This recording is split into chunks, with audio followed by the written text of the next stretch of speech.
ആധുനിക തിരുവിതാംകൂറിൻ്റെ സൃഷ്ടാവായ മാർത്താണ്ഡവർമ്മയും അദ്ദേഹത്തിൻ്റെ പടയോട്ടങ്ങളെയും കുറിച്ച് നിരവധി കെട്ടുകഥകളും സത്യകഥകളുമൊക്കെ പ്രചരിക്കുന്നുണ്ട്.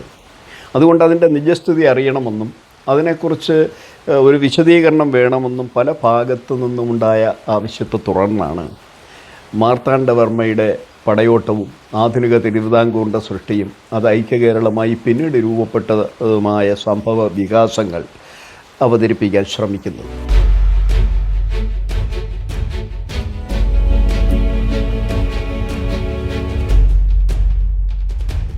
ഇന്നത്തെ കേരളം അതല്ലെങ്കിൽ പഴയ തിരുവിതാംകൂറിൻ്റെ ചരിത്രത്തിലേക്ക് എത്തണമെങ്കിൽ കേരളത്തിൻ്റെ ചരിത്രം അല്പമൊന്ന് അറിയേണ്ടതുണ്ട്. സാധാരണഗതിയിൽ കേരളത്തിനെക്കുറിച്ചുള്ള ഒരു മിത്തുണ്ട്, ഒരു ഐതിഹ്യമുണ്ട്. അതിതാണ് പരശുരാമൻ മഴുവെറിഞ്ഞ് കേരളം സൃഷ്ടിച്ചു എന്ന്. അപ്പോൾ ഇത് ഏകദേശം നമ്മുടെ 20-ാം നൂറ്റാണ്ടിൻ്റെ മധ്യം വരെ ഇവിടുത്തെ പൊതുസമൂഹം പോലും വിശ്വസിച്ചിരുന്നത്, ഗവേഷകർ പോലും വിശ്വസിച്ചിരുന്നത് അതിൽ ചരിത്രമുണ്ട് എന്നാണ്. അതായത് വടക്ക് നിന്ന് ബ്രാഹ്മണരെ കൊണ്ടുവന്ന് പരശുരാമൻ 64 ഇല്ലങ്ങളെ, അതായത് 32 ഇല്ലങ്ങളെ ചന്ദ്രഗിരി പുഴയ്ക്ക് തെക്ക് കേരളത്തിലും ബാക്കി 32 ഇല്ലങ്ങളെ തുളുനാട്ടിലും താമസിപ്പിച്ചു എന്നും അദ്ദേഹം മഴുവെറിഞ്ഞാണ് കേരളം ഉണ്ടാക്കിയതെന്നൊക്കെയുള്ള കഥകൾക്ക് പ്രചാരമുണ്ടായിരുന്ന ഒരു കാലഘട്ടത്തിലാണ് തിരുവിതാംകൂർ യൂണിവേഴ്സിറ്റിയിൽ, ഇന്നത്തെ കേരള യൂണിവേഴ്സിറ്റിയിൽ ആദ്യമായി കേരള ചരിത്രം പഠിപ്പിക്കുന്നതിന് വേണ്ടി ഒരു സിലബസ് തയ്യാറാക്കാൻ ഇളംകുളം കുഞ്ഞമ്പിള്ള എന്ന ഭാഷാ പണ്ഡിതരെ ശുപാർശ ചെയ്യും. പൂജ്യത്തിൽ നിന്ന് അദ്ദേഹം കേരള ചരിത്രത്തിന് വേണ്ടിയുള്ള നെട്ടോട്ടവും കുറിയോട്ടവും ഓടിയതിൻ്റെ ഫലമായി അന്ന് ലഭ്യമായ 100-ലേറെ ശിലാലിഖിതങ്ങളും തമിഴ് സാഹിത്യവും സംഘകാല കൃതികളും ഒക്കെ പരിശോധിച്ച് കേരളത്തിൻ്റെ ഒരു ചരിത്രത്തിൻ്റെ ഒരു നക്കൽ രൂപം അദ്ദേഹം തയ്യാറാക്കി.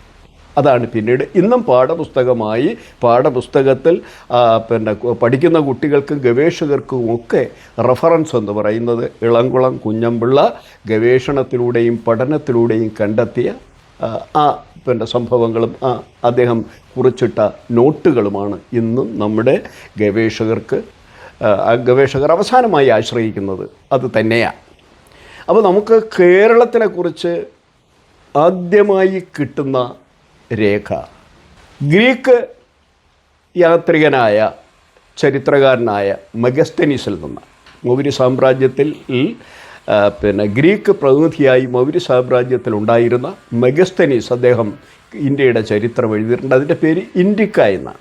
അദ്ദേഹം യാത്ര ചെയ്ത് കണ്ടതും കേട്ടതും അറിഞ്ഞതുമായ വിവരങ്ങളാണതിൽ രേഖപ്പെടുത്തിയിട്ടുള്ളത്. അതിൽ അദ്ദേഹം കേരളത്തെ പരാമർശിക്കുന്നത് ചേർമ എന്നാണ്. ഇത് BC 300-ലാണ്. ക്രിസ്തു ജനിക്കുന്നതിന് 300 കൊല്ലങ്ങൾക്ക് മുമ്പാണ് മെഗസ്തനീസ് ഇന്ത്യയിലെത്തുന്നതും ഇന്ത്യയിൽ യാത്ര ചെയ്യുന്നതും കുറിച്ചിടുന്നത്. അതിൽ ചേർമ എന്നാണ്. പാണ്ഡ്യരാജ്യത്തെക്കുറിച്ച് അതിൽ പറയുന്നുണ്ട്, ചോളരാജ്യത്തെക്കുറിച്ച് പറയുന്നുണ്ട്. ആ കൂട്ടത്തിൽ ചേര രാജ്യത്തെക്കുറിച്ച് പറയുന്നത് ചേർമ എന്നാണ്. അതിന് ശേഷം പിന്നെ നമ്മൾ കേരളത്തിനെക്കുറിച്ച് അറിയുന്നത് അശോകൻ്റെ ശിലാശാസനത്തിലാണ്. അശോകനെ നമുക്കറിയാം. മൗര്യ സാമ്രാജ്യത്തിൽ ചന്ദ്രഗുപ്ത മൗര്യൻ്റെ ചെറുമകനായ അശോകൻ അദ്ദേഹത്തിൻ്റെ ഒരു ശിലാലിഖിതത്തിൽ നിന്നാണ് ഗുജറാത്തിലെ ഗിർനാർ എന്ന് പറയുന്ന സ്ഥലത്ത് BC 256 അദ്ദേഹം കുറിച്ചിട്ട, അദ്ദേഹം പാറയിൽ കൊത്തിവെച്ച ഒരു ലിഖിതമാണ്. ആ ലിഖിതത്തിൽ ചോട പാട സതീയപുത്തോ ചേരപുത്തോ എന്നാണ്. ചോട ചോളരാജ്യം, പാട പാണ്ഡ്യരാജ്യം, സതീയപുത്തോ പിന്നെ ചേരപുത്തോ എന്നാണ്. ചേരപുത്രമാണെന്ന് നമുക്കറിയാം. പാണ്ഡ്യപുത്രമാണെന്ന് നമുക്കറിയാം. ഇതിൻ്റെ രണ്ടിലുമിടയ്ക്കുള്ള സതീയപുത്തോ എന്ന് പറയുന്നത് നമ്മുടെ പഴയ രാജ്യമാണ്, ആയന്മാരുടെ രാജ്യമാണ്. അതായത് പാണ്ഡ്യരാജ്യത്തിനും ചേരരാജ്യത്തിനും മധ്യേ ഏതാണ്ട് പമ്പയാറ് മുതൽ കന്യാകുമാരി വരെ നീണ്ടു നിവർന്നു കിടന്നിരുന്ന തെക്കൻ തിരുവിതാംകൂറിലെ ഒരു രാജ്യമാണ് രാജ്യം. ഈ രാജ്യത്തിനെക്കുറിച്ച് 1-ാം നൂറ്റാണ്ടിൽ ലോകത്തിൻ്റെ ഭൂപടം ആദ്യമായി തയ്യാറാക്കിയ ടോളമിയുടെ ലിഖിതത്തിൽ അതുണ്ട്. അത് അദ്ദേഹം പറയുന്നത് അയോയ് രാജ്യമെന്നാണ്. ബാരിസ് മുതൽ കുമരി വരെയുള്ള അയോയ് രാജ്യം. അത് ഒരുപക്ഷെ ഗ്രീക്ക് പ്രൊണൗൺസിയേഷനിൽ രാജ്യത്തിന് അയോയ് എന്ന് അദ്ദേഹം പറഞ്ഞതാവാം. അന്ന് നമ്മുടെ പൊതിയന്മലയെക്കുറിച്ച്, നമ്മുടെ അഗസ്ത്യകൂടത്തെക്കുറിച്ച് അതിൽ പറയുന്നുണ്ട്. അഗസ്ത്യകൂടത്തിൽ അദ്ദേഹം അതിനകത്ത് കൃത്യമായി പറയുന്നു ബത്തിഗോ എന്നാണ്. അന്ന് അഗസ്ത്യർ മലയൊന്നും ഇല്ല, അഗസ്ത്യർ എന്നുള്ള പേരുമില്ല, ബത്തിഗോ എന്നാണ്. അതായത് കാണിക്കാരുടെ ഭാഷയിൽ പൊതികൈ എന്ന് പറയുന്ന ആ പേരിനെ ഗ്രീക്ക് ഉച്ചാരണത്തിൽ ബത്തിഗോ എന്നാണ് പറയുന്നത്. അപ്പോൾ നമ്മൾ ഇത് കഴിഞ്ഞ് നമ്മൾ കേരളത്തെക്കുറിച്ച് അറിയുന്നത് സംഘകാല കൃതികളിലാണ്. സംഘകാല കൃതികൾ നമുക്കറിയാം. മലയാള ഭാഷ രൂപപ്പെടുന്നതിന് മുമ്പ്, ഇന്നത്തെ തമിഴ് രൂപപ്പെടുന്നതിന് മുമ്പ്, ഇന്നത്തെ കന്നഡയും തെലുങ്കും തുളുവും ഒക്കെ രൂപപ്പെടുന്നതിന് മുമ്പ് ഇതിൻ്റെ എല്ലാം ഒരു മൂലഭാഷ ഉണ്ടായിരുന്നു. അതിന് പേര് മൂലദ്രാവിഡമെന്നും പഴന്തമിഴ് എന്നും പറയും. ഇന്നത്തെ തമിഴല്ല, പഴന്തമിഴാണ്. അതിൽ നിന്നാണ് ഓരോ ദേശവ്യത്യാസമനുസരിച്ച് ഓരോ ഭാഷയും രൂപപ്പെട്ട് വന്നത്. ഈ പഴന്തമിഴിൽ ഏകദേശം 2632 പാട്ടുകളാണ് കണ്ടെത്തിയിട്ടുള്ളത്. എല്ലാം പാട്ടുകളായിട്ടാണ് എഴുതിയിരിക്കുന്നത്. ഇതിൽ ഏതാണ്ട് 18 കീഴ്ക്കണക്കെന്നും 18 മേൽക്കണക്കെന്ന് പറയും 36 കൃതികൾ അതിലുണ്ട്. അതിലൊന്നാണ് 18 മേൽക്കണക്കിൽ വരുന്ന കൃതികളിലൊന്നാണ് പതിറ്റുപ്പത്ത്. 10 രാജാക്കന്മാരെക്കുറിച്ച്, ചേര രാജാക്കന്മാരെക്കുറിച്ച് അതിൽ പറയുന്നുണ്ട്. ഉദയൻ ചേരൽ തുടങ്ങി മാന്തരൻ ചേരൽ ഇരുമ്പുറൈ വരെയുള്ള 10 രാജാക്കന്മാരെക്കുറിച്ച്. പക്ഷേ ഇതിൻ്റെ ഒരു കാലം എന്ന് പറയുന്നത് ക്രിസ്തുവർഷം ആദ്യ ശതകങ്ങളാണ് എന്ന് പറയുന്നത്. ഏതായാലും AD 300 ഒന്നാം ചേര സാമ്രാജ്യം അവസാനിക്കുന്നു. ഈ ചേര സാമ്രാജ്യത്തിനകത്താണ് കേരളം വരുന്നത്. അത് നമ്മുടെ തിരുവിതാംകൂർ തെക്കൻ ഭാഗമെല്ലാം വരുന്നത്. ഈ AD 300 ഒന്നാം ചേര സാമ്രാജ്യം അവസാനിച്ചതിന് ശേഷം പിന്നെ കേരളത്തെക്കുറിച്ച് നമ്മൾ അറിയുന്ന, ചേര രാജാക്കന്മാരെക്കുറിച്ച് നമ്മൾ അറിയുന്നത് AD 820. അപ്പോൾ എന്ന് പറഞ്ഞാൽ ഇടയ്ക്ക് വരുന്ന ഏകദേശം 500 കൊല്ലം, AD 300 മുതൽ AD 820 വരുന്ന ഏതാണ്ട് 500 കൊല്ലക്കാലം കേരളത്തിൻ്റെ ചരിത്രം അജ്ഞാതമാണ്. ഈ കാലഘട്ടത്തിൽ ഒരുപക്ഷെ പാണ്ഡ്യന്മാരും ചോളന്മാരുമൊക്കെ ഇവിടെ ആക്രമിച്ച് കീഴടക്കിയിരിക്കാം, അല്ലെങ്കിൽ കൊച്ചു കൊച്ചു നാട്ടുരാജാക്കന്മാർ ഭരണം നടത്തിയിരിക്കാം. അങ്ങനെ നമുക്ക് വിചാരിക്കാനല്ലാതെ, ഊഹിക്കാനല്ലാതെ മറ്റു തെളിവുകൾ ലഭ്യമല്ല. എന്നാൽ 820 നമ്മൾ ആദ്യമായി ഒരു ശിലാലിഖിതം കിട്ടുന്നു. അത് ചങ്ങനാശ്ശേരിക്കടുത്തുള്ള വാഴപ്പള്ളിയിൽ നിന്നാണ്. അന്ന് കേരളത്തിൻ്റെ ചേര ചക്രവർത്തിയുടെ ആദ്യത്തെ പേര് കിട്ടുന്നു. അദ്ദേഹത്തിന് രാജശേഖരവർമ്മയുടെ ഒരു ശിലാലിഖിതം 820. അതുമുതൽ 1102 വരെ ഉള്ള ശിലാലിഖിതങ്ങളെക്കുറിച്ച് നിരവധി, ഏതാണ്ട് 250 ശിലാലിഖിതങ്ങൾ നമുക്ക് കേരളത്തിൽ ലഭ്യമാണ്. ഈ ശിലാലിഖിതങ്ങൾ പഠിച്ചിട്ടാണ് അന്ന് കേരളം ഭരിച്ചിരുന്ന രാജാക്കന്മാരെക്കുറിച്ച്, രണ്ടാം ചേര സാമ്രാജ്യത്തിലെ രാജാക്കന്മാരെക്കുറിച്ചുള്ള പഠനം ഇളംകുളം പൂർത്തിയാക്കിയത്. അതിലാദ്യത്തെ ആൾ ഞാൻ പറഞ്ഞു, രാജശേഖരവർമ്മ 820. അതിനുശേഷം 13 പേർ ഭരിച്ചു എന്ന് ഇളംകുളം പറയുമ്പോൾ അതല്ല, 11 പേരേ ഉള്ളൂ എന്ന് MGS നാരായണനും പറയുന്നു. അപ്പോൾ എന്തായാലും ആ തർക്കത്തിലേക്കല്ല നമ്മൾ പോകുന്നത്. ഇതിൽ അവസാനത്തെ രാജാവിനെ കുറിച്ചാണ്. അവസാനത്തെ രാജാവ് എന്ന് പറയുന്നത് രാമവർമ്മ കുലശേഖരൻ. അക്കാര്യത്തിൽ ഇളംകുളത്തിനും തർക്കമില്ല, MGSനും തർക്കമില്ല. അത് 12ാം നൂറ്റാണ്ടിൻ്റെ തുടക്കമാണെന്നുള്ള കാര്യത്തിലും ഇരുകൂട്ടർ യോജിക്കുന്നുണ്ട്. അപ്പോൾ നമുക്ക് അവിടെ നിന്നാണ് ഇനി തിരുവിതാംകൂറിൻ്റെ ചരിത്രത്തിലേക്ക് വരേണ്ടത്. ഈ 1105 പരാന്തക ചോളൻ കേരളം ആക്രമിക്കുന്നു. പരാന്തക ചോളൻ അപ്പോഴല്ല, അതിനു മുമ്പ് അദ്ദേഹത്തിൻ്റെ അച്ഛനും അദ്ദേഹത്തിൻ്റെ അപ്പൂപ്പൻ, അതിനു മുമ്പുണ്ടായിരുന്ന രാജരാജ ചോളൻ, രാജേന്ദ്ര ചോളൻ തുടങ്ങിയ ആളുകൾ നിരന്തരം കേരളത്തിനെ ആക്രമിച്ചു കൊണ്ടിരുന്നു. ആ ആക്രമണത്തിൻ്റെ പിന്നിൽ 2-3 പ്രധാനപ്പെട്ട കാര്യങ്ങളുണ്ട്. ഒന്ന്, ദൈവവിശ്വാസമാണ് ഇതിൻ്റെ പിന്നിൽ അടിസ്ഥാനപരമായ പ്രശ്നം. ഒന്ന്, ചോളന്മാരെന്ന് പറയുന്നത് പാരമ്പര്യമായി തന്നെ ശൈവ വിശ്വാസികളാണ്. ചേര രാജാക്കന്മാരെന്ന് പറയുന്നത് പാരമ്പര്യമായി ശാക്തേയരാണ്, ദേവീ പൂജക്കാരാണ്. അവരുടെ ആസ്ഥാന ദേവത എന്ന് പറയുന്ന കൊടുങ്ങല്ലൂർ ദേവിയാണ്, ഭദ്രകാളിയാണ്. അത് കണ്ണകി പ്രതിഷ്ഠ എന്നൊക്കെ നമ്മൾ ധരിക്കുന്ന, അല്ലെങ്കിൽ നമ്മൾ വിശ്വസിക്കുന്ന കൊടുങ്ങല്ലൂർ ദേവി ആണ്. അതിനു മുമ്പ് അവരുടെ പരദേവത ഒന്നാം ചേര രാജാക്കന്മാരുടെ കൊറ്റവൈ എന്ന് പറയുന്ന ദേവിയായിരുന്നു. അപ്പോൾ ഈ സ്ത്രീ ദേവ ആണ് ഇവർ ആരാധിച്ചിരുന്നതും വിശ്വസിച്ചിരുന്നതും. കൊറ്റം എന്ന് പറഞ്ഞാൽ ഭരണം, അവൈ എന്ന് പറഞ്ഞാൽ അമ്മ. അപ്പോൾ ഭരണത്തിൻ്റെ അമ്മ എന്നുള്ള നിലയ്ക്ക്, യുദ്ധത്തിൻ്റെ അമ്മ എന്നുള്ള നിലയ്ക്കാണ് അവർ ദേവിയെ ആരാധിച്ചു വന്നത്.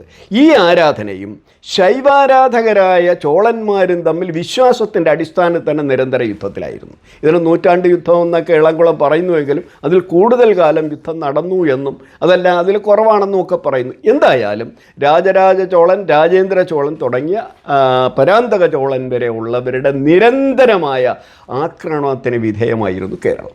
അപ്പോൾ ഒന്ന് ഞാൻ പറഞ്ഞു വിശ്വാസപരമാണ്, രണ്ടാമത്തേത് ബിസിനസ് പരമാണ്, കച്ചവടപരമാണ്. ഒന്ന് നമുക്കറിയാം, ചോളന്മാരുടെ സാമ്രാജ്യം നിലനിൽക്കുന്നത് ബംഗാൾ കടലിൻ്റെ തീരങ്ങളിലാണ്. ബംഗാൾ കടലിലെ തീരങ്ങൾ മുഴുവൻ അവർ കുത്തകയാക്കി വെച്ചിരുന്നു. ബംഗാൾ ഉൾക്കടൽ എന്ന് പറയുന്നതിനകത്ത് ഒരു വള്ളമെങ്കിലും പ്രവേശിക്കണമെങ്കിൽ ചോളന്മാർക്ക് കപ്പം കൊടുത്തേ പറ്റൂ. പക്ഷേ അവർക്കൊരു പരാജയമുള്ളത്, കടൽ രാജാക്കന്മാരെന്ന് അവരറിയപ്പെടുന്നുവെങ്കിലും അവർക്ക് അറബിക്കടലിൽ ഒരു തുറമുഖമോ അല്ലെങ്കിൽ അറബിക്കടലിൻ്റെ ഭാഗത്ത് അവർക്ക് ഏതെങ്കിലും തരത്തിലുള്ള സ്വാധീനമോ ഇല്ല. ഇത് സ്ഥാപിച്ചെടുക്കുക എന്നുള്ളതാണ് അവരുടെ ലക്ഷ്യം. അന്ന് രണ്ട് തുറമുഖമാണ് വലിയ തുറമുഖങ്ങളായി അറിയപ്പെട്ടിരുന്നത്. ഒന്ന് ഏഷ്യയിലെ തന്നെ ഏറ്റവും വലിയ തുറമുഖം എന്ന് കരുതപ്പെട്ടിരുന്ന കൊടുങ്ങല്ലൂർ. അത് 1341 അത് കൊടുങ്ങല്ലൂർ അഴി അടഞ്ഞുപോയി. പിന്നെയാണ് കൊച്ചിയൊക്കെ വരുന്നത്. അത് മറ്റൊരു ചരിത്രം, അതിലേക്ക് നമുക്ക് പിന്നെ പ്രവേശിക്കാം. അപ്പോൾ ഈ കൊടുങ്ങല്ലൂർ അഴി അത് ഏറ്റവും വലിയ ഏഷ്യയിലെ തുറമുഖമായിരുന്നു. രണ്ടാമത്തേത് നമ്മുടെ വിഴിഞ്ഞമായിരുന്നു. അങ്ങനെയാണ് അവർ വിഴിഞ്ഞം, രാജേന്ദ്ര ചോളൻ വിഴിഞ്ഞം ആക്രമിച്ച് കീഴടക്കിയിട്ട് രാജേന്ദ്ര ചോളപട്ടണം എന്നൊക്കെ അതിന് പേരിട്ടിട്ടുണ്ട്. അപ്പം അത് കഴിഞ്ഞിട്ടാണ് ഇവരുടെ ആക്രമണം, പരാന്തക ചോളൻ്റെ ആക്രമണം. അപ്പോൾ പരാന്തക ചോളൻ ആക്രമിക്കുന്ന ഞാൻ പറഞ്ഞതുപോലെ 2 ലക്ഷ്യങ്ങളാണ്. ഒന്ന് ദേവതാ പ്രശ്നം, ആരാധ്യൻ്റെ പ്രശ്നം, രണ്ടാമത്തെ തുറമുഖം ആരംഭിക്കുക എന്നുള്ളതാണ്. ഇവർ ആദ്യം കൊല്ലം ആക്രമിച്ച് കൊല്ലം തീയിട്ട് നശിപ്പിച്ചിട്ട് ഒരു വർഷം തമിഴരാരംഭിച്ചു. ആ വർഷത്തിൻ്റെ പേര് കൊല്ലം അഴിന്തയാണ്ട് എന്നാണ്. നമുക്ക് കൊല്ലവർഷം എന്ന് പറയാൻ നമ്മൾ വിചാരിക്കുന്നത് 825 ക്രിസ്തുവർഷം 825 ആരംഭിച്ച വർഷമെന്നാണ്. എന്നാൽ ആ ഒരു വർഷം മാത്രമല്ല, അതിനെ കവച്ചു വയ്ക്കാൻ അല്ലെങ്കിൽ കൊല്ലവർഷത്തിനെ പരാജയപ്പെടുത്താൻ അതിനൊരു ബദൽ വർഷം എന്നുള്ള നിലയ്ക്ക് കൊല്ലം ആദ്യത്തെ വർഷം 825 വർഷം കൊല്ലം തോന്റി എന്നാണ് പറയുക. നമ്മൾ ആ തോന്റിയും കളഞ്ഞിട്ട് നമ്മളിപ്പോൾ കൊല്ലവർഷം എന്ന് പറയുന്നു. ഇതിനെ പരാജയപ്പെടുത്താൻ ചോളന്മാർ തുടങ്ങിയ വർഷമാണ് കൊല്ലം അഴിന്തയാണ്ട്. 1096 കൊല്ലം തീയിട്ട് നശിപ്പിച്ചതിന് ശേഷം അവരൊരു വർഷം തുടങ്ങി. അതിൻ്റെ പേര് കൊല്ലം അഴിന്തയാണ്ടാണ്. പക്ഷേ ഈ ആണ്ട് ആരംഭിച്ചു എങ്കിലും അവർ പോലും അത് ഉപയോഗിച്ചിട്ടില്ല. അത് ഉപയോഗിച്ചത് ആകെ കന്നഡക്കാരാണ്. കന്നഡ ഒരു സാഹിത്യകാരനാണത് ഒരിക്കൽ മാത്രം അത് ഉപയോഗിച്ച് കാണുന്നത്. അപ്പോൾ അതിനുശേഷം നേരെ ഇവർ കൊടുങ്ങല്ലൂരേക്ക് തിരിഞ്ഞു. തലസ്ഥാനം, രണ്ടാം ചേര സാമ്രാജ്യത്തിൻ്റെ തലസ്ഥാനം തകർക്കുക എന്നുള്ളതാണ്. അന്ന് ചോളന്മാരെ നേരിടാൻ ഒരു നിവൃത്തിയുമില്ലാതെ അവസാനം ലോകത്താദ്യമായി ഈ ചേര രാജാവായ അവസാനത്തെ രാജാവായ രാമവർമ്മ കുലശേഖരൻ ചാവേറുകളെന്ന് പറഞ്ഞാൽ തലയും വടിച്ച് പുരികവും വടിച്ച് താടിയും വടിച്ച് കഴുത്തിൽ ചെമ്പരത്തി മാലയും അണിഞ്ഞ് കയ്യിൽ വാളും പിടിച്ച് യുദ്ധ നിയമങ്ങളൊന്നും പാലിക്കാതെ രായും പകലൊന്നുമില്ലാതെ ഈ പട്ടാള ക്യാമ്പുകളിലേക്ക് എരച്ചു കയറി വെട്ടിക്കൊല്ലുകയും തീയിട്ട് നശിപ്പിക്കുകയും ചെയ്യുക എന്ന് പറയും. അവരെക്കുറിച്ച് ഫോറിനേഴ്സൊക്കെ എഴുതിയിരിക്കുന്നത് ഈ ഒരു ചാവേറിനെ കണ്ടാൽ ഏതോ അന്യഗ്രഹത്തിലെ ഭീകരജീവൻ തോന്നുമാറ് ആണവർ ചെയ്യുന്നത്. അവരുടെ ലക്ഷ്യം ഒന്നേ ഉള്ളൂ, കൊല്ലുക അല്ലെങ്കിൽ മരിക്കുക. അങ്ങനെ ചാവേറുകൾ ഉപയോഗിച്ച് ചോളന്മാരെ തുരത്തുകയും ആ യുദ്ധത്തിൽ ചേര രാജാവായ രാമവർമ്മ കുലശേഖരൻ വിജയിക്കുകയും ചെയ്തു. പക്ഷേ അന്നേരം അവസാനം ചോളന്മാർ കൊടുങ്ങല്ലൂർ വിട്ടുപോകുന്നതിന് മുമ്പ് കൊടുങ്ങല്ലൂർ പട്ടണം തീയിട്ട് നശിപ്പിച്ചതുകൊണ്ട് തന്നെ ഈ രാമവർമ്മ കുലശേഖരന് അദ്ദേഹത്തിൻ്റെ പ്രവിശ്യയായ മറ്റൊരു പ്രവിശ്യ, അദ്ദേഹത്തിൻ്റെ സാമന്തനായ വേണാടിൻ്റെ തലസ്ഥാനം വന്ന് കൊല്ലമാണ്, കൊല്ലത്തേക്ക് മാറി താമസിക്കേണ്ടി വന്നു. അങ്ങനെയാണ് കൊല്ലത്തിന് തെൻവഞ്ചി എന്നൊരു പേരുകൂടി ഉണ്ട്. അദ്ദേഹത്തിൻ്റെ മകൻ കോതവർമ്മ നമ്മുടെ തിരുവിതാംകൂറിന്, അതായത് നമ്മുടെ കിളിമാനൂരിനടുത്തുള്ള കീഴ്പേരൂരെന്ന് പറയുന്ന ആയി കുടുംബത്തിൽ നിന്ന് ഒരു ബന്ധം വയ്ക്കുന്നു. ആ വിവാഹത്തിൽ ജനിക്കുന്ന കുട്ടികളാണ് പിന്നീട് തിരുവിതാംകൂറിൻ്റെ ആദ്യ രൂപമായ വേണാട് ഭരിക്കുന്നത്. ഇവർ അങ്ങനെ വരുമ്പോൾ അച്ഛൻ വഴി ചേരന്മാരും അമ്മ വഴി ഇവർ ആയന്മാരുമാണ്. ആയന്മാർക്ക് സംസ്കൃതത്തിൽ പറയുന്ന യാദവർ എന്നാണ്. അപ്പോൾ ഈ വേണാടാണ് പിൽക്കാലത്ത് തൃപ്പാപ്പൂരായും അവിടെ നിന്ന് തിരുവിതാംകോടായും തിരുവിതാംകോടിൽ നിന്ന് തിരുവിതാംകൂറായും മാറുന്നത്. അതിൻ്റെ വിശദമായ ചരിത്രം നമുക്ക് അടുത്ത എപ്പിസോഡിൽ ചർച്ച ചെയ്യാം.